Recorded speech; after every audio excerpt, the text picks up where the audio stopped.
Welcome to Smart Remarks, where if you like 6 inches of snow on Halloween, stick around because there's more of that to come.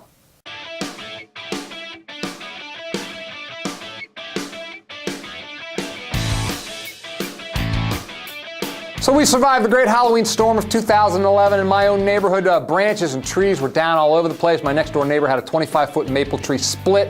Half of it landed on his roof. He had to take the whole thing down. It was an incredibly damaging storm, not just here in Lancaster, Pennsylvania, but all over the northeastern United States. But I just want to say, here and now, that this could not possibly be connected with global warming in any way.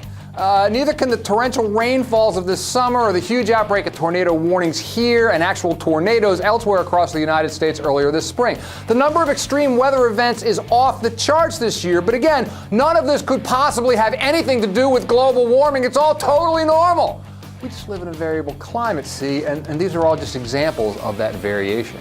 Or so we might believe if we listen to our outraged conservative friends. Now, to be fair, I know conservatives who agree that the climate is changing. It's just they say we can't prove humans are responsible, so full speed ahead.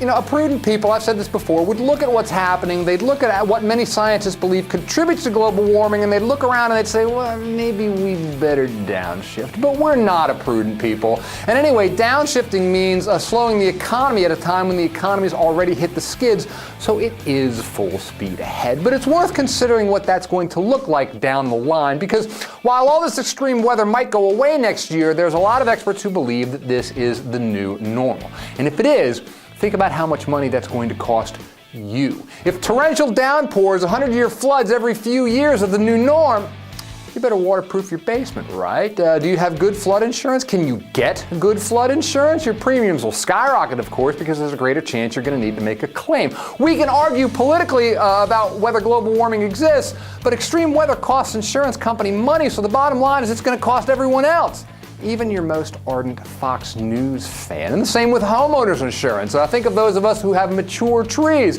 Better get them cut back. Maybe you better get them taken down entirely before nature does it for you.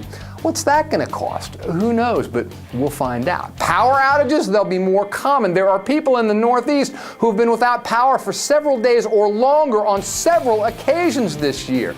That too is the new normal. Better get used to it, because if these weather patterns continue, we're all going to have to go out and get a generator and maybe a few more sweaters to boot.